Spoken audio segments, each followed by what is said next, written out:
네, 시장에 대한 걱정이 많은 시점입니다. 주말을 앞두고 다음 주를 좀 든든하게 보낼 수 있는 전략 한번 짜보도록 하겠습니다. 주식디자인연구소 박정식 대표 모시도록 하겠습니다. 대표님 안녕하십니까? 네, 안녕하세요. 네, 안녕하십니까? 시장이 걱정이 참 많은데 이런 시장 안에서도 좀 가는 종목들은 또 가고 있는 시장이잖아요. 그렇죠. 어떤 특징을 좀 보셨을까요? 네, 많지 않지만 그래도 오늘 좀 강세로 흘러가는 섹터가 있습니다. 바로 중소형 철강, 그리고 강간업체, 비철금속, 시스템 반도체, 손해생명보험, 자율주행차, 통신 등인데요. 그래도 시초에 또 강했다가 다시 또 약세로 돌아서는 종목들도 있고 쉽지 않은 시장이 진행이 되고 있습니다. 특히 이제 중소형 철강이나 이런 비철금속 관광업체들이 상승력이 나온 것은 포스코 포항제철소 신남소 피해복구 지원과 그리고 현대제철의 노조가 파업을 좀 예고를 하면서 이런 중소형 철강, 관광, 비철금속 섹터가 강세를 보이고 있고요. 대표적인 종목은 뭐 부국철강, 문배철강, 세아제강 이제 이런 종목들이 있고, 그리고 이제 뭐 영풍, 세니트, 티플렉스 이런 비철금속 테마가 있는데, 특히 이제 영풍 같은 경우에는 2차 전지 리사이클링 사업이 이제 본격화가 되면서 기대감이 더욱더 붙는 모습입니다.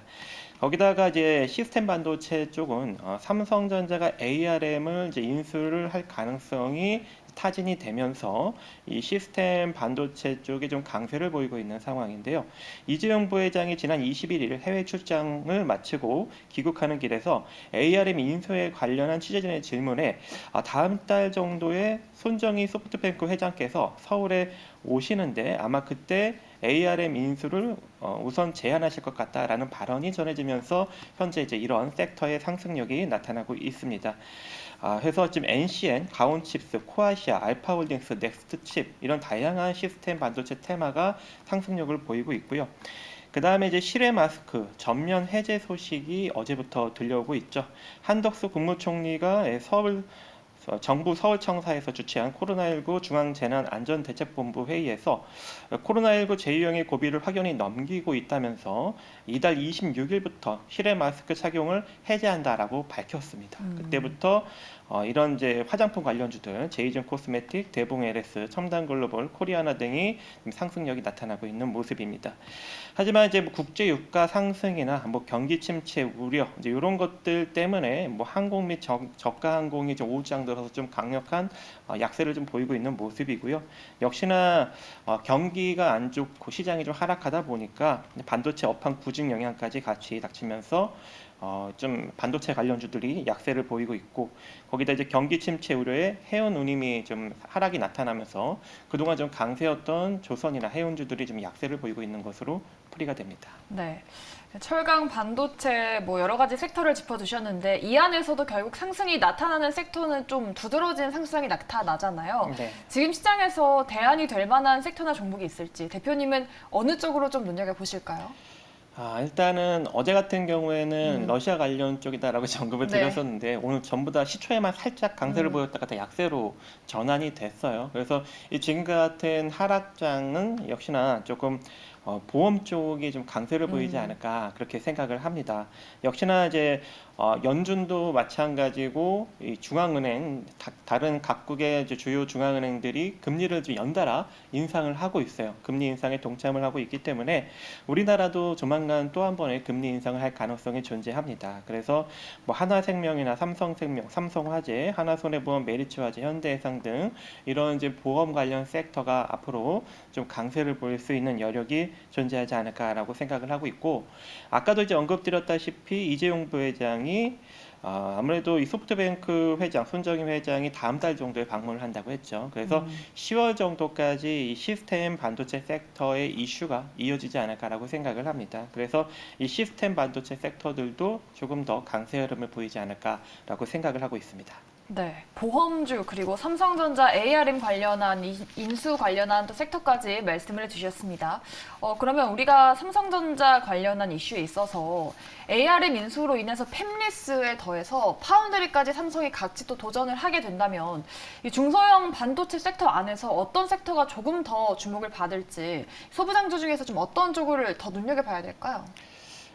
반도체 쪽에서는 이미 조금 많이 좀 시장에 부각을 받은 종목들이 네. 존재하는데 최근에 이제 시장 하락력과 맞물려서 많이 하락이 나왔죠. 음. 그래서 근데 또 실적은 꺾이지 않는 상황에서 음. 내려왔기 때문에 뭐 반도체 장비 쪽도 지금은 이제 양호한 수준으로 우리가 좀 접근할 수 있는 수준으로 내려왔고요. 네. DB 하이텍 같은 이제 반도체 주들도 최근에 좀 많이 하락을 했죠. 그래서 이런 이제 반도체 섹터들은 여러분들이 지금 현재 상황에서 뭐 공격적으로 빠르게 접근하기보다는 음. 시장이 바로 그렇게 강력하게 V자 반등이 좀 나오기가 그쵸. 어렵지 않겠습니까? 그래서 전반적으로 다 괜찮습니다. 실적이 좋은 종목들은 다 괜찮은데 시장의 하락력에 의해서 눌리고 있기 때문에 우리가 한 2개월에서 3개월 정도 텀을 두고 지금부터 좀 분할 매수 관점으로 가시는 게 좋을 것 같아요. 음. 그렇게 된다면 내년 1분기 정도 연준이 금리 인상은 어느 정도 하고 나서 어느 정도 이제 제한적인 상황이 왔을 때 시장의 반등력이 나오기 시작할 가능성이 매우 높다 보니까 내년 1분기 정도를 생각하시면서 분할 매수 관점으로 가신다면 전반적으로 실적이 우량한 종목들은 다 괜찮다라고 생각을 하고 있습니다. 네, 알겠습니다. 반도체에 대한 또 전략을 말씀해 주셨는데 앞서서 저희가 보험주도 눈여겨보시라라고 말씀해 주셨잖아요. 지금 금리 인상기에 있어서 보험주 말고도 뭐 당연히 은행주와 증권주를 또 수혜 섹터로 꼽을 수가 있지 않겠습니까? 그런 섹터들은 좀 어떨까요? 증권주는 역시나 좀 시장이 아. 움직이지 않다 보니까 네, 지금 상황에서 쉽게 접근하기는 또 어렵지만 그쵸. 과거에 또 IMF 때 보면은 시장이 좀 많이 하락을 하고 나서 시장이 급반등력이 나왔을 때 특히 이제 증권주들이 많이 상승력이 그쵸.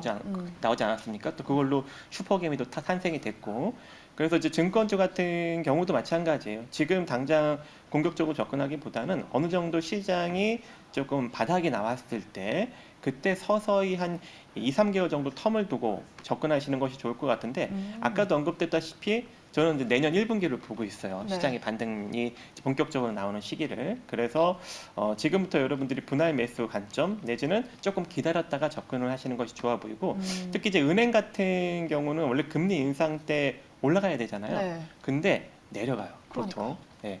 경기 침체가 오면은 잠깐 뭐 반등이 나오는 척 하다가 내려가는 경우가 많기 때문에 은행보다는 상대적으로 좀 보험이 안정적이지 않을까라고 생각을 하고 있습니다. 네, 알겠습니다. 이렇게 또 금리 인상 수혜주에 대한 전략까지 또 짜 드려봤습니다. 참고를 해보시기 바라겠고요. 그럼 종목 선별이 또 필요한 것 같습니다. 앞서서 또 반도체 그리고 보험주까지 말씀해 주셨는데 어느 쪽에 손을 들여주셨을지 공략주 어떤 게 있을까요? 네, 저는 이제 시스템 반도체 쪽을 한번 볼까 합니다. 네. 오늘 이제 뭐 가온칩스부터 해서 다양한 시스템 반도체 섹터 종목들이 상승력이 나왔는데요. 그 중에 재무 구조가 좀 가장 안정적인 종목이 특히 이제 반도체를 설계하는 회사들 중에 가장 안정적인 칩리스 회사 중에 봤더니 AD 테크놀로지가 가장 좀 안정적인 재무 구조를 지니고 있더라고요. 그리고 자산 가치 대비 장부상 자산 가치 대비 그렇게 많이 부각을 받지 않고 있기 때문에 향후 실적도 상당히 좋게 나오고 있습니다. 그래서 향후 발전 가능성이 매우 높다라고 생각을 해서 지금 이런 이슈부터 여러분들이 조금 관심을 가져보시는 것이 좋지 않을까라고 생각을 하고 있고요. 이 AD 테크놀로지 같은 경우에는 반도체 소자 설계 및 제조 업체이고요.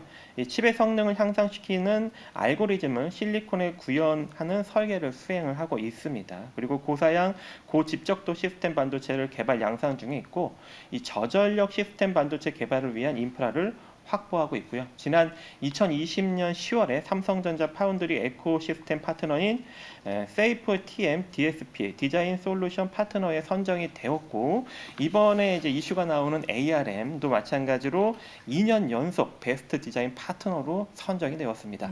거기다가 지난 2006년부터 ARM과 반도체 설계 디자인 서비스 파트너십을 체결하고 국내 고객사의 ARM 프로세서 및 플랫폼을 활용한 시스템 반도체 개발을 서비스 중에 있기 때문에 향후 진짜 삼성전자랑 합병 이슈가 10월에 다시 한번 나오게 된다면 이 AD 테크놀로지도 충분히 부각받을 만한 가능성이 있지 않을까라고 생각을 합니다. 그래서 매수는 14,000원 이하로 여러분들이 접근을 하시면 될 것 같고요. 손절 라인은 그래도 시장이 좋지 않다 보니까 13,400원 짧게 제시해드리고 목표는 16,700원 짧게 한번 제시해드려 보도록 하겠습니다. 네, 이렇게 AD 테크놀로지에 대한 가격 전략까지 또 저희가 들어봤습니다. 앞서서 대표님이 AD 테크놀로지 말씀을 해주시면서 가온칩스도 언급을 살짝 해주셨는데 오늘 또 잘 가지 않았습니까? 네. 가온칩스도 ARM이랑 삼성전자의 파트너십을 갖고 그쵸. 있는 기업인데 그 종목은 어떻게 보실까요? 근데 오늘 제가 좀 단기로 좀 접근을 또 해봤어요. 네. 그래서 아침에 접근을 해서 수익도 났는데 저는 단기로만 접근을 했습니다. 그 이유는 재무 구조가 좋지가 않아요. 아, 그런가요? 보통 이 칩리스 회사들, 특히 우리나라 칩리스 회사들이 재무 구조가 좋은 것들이 거의 없습니다. 그 중에 제가 이제 오늘 소개시키는 이 AD 이 칩스, AD 네. 테크놀로지 이 종목이 그나마 재무 구조가 좀 양호한 수준이고요.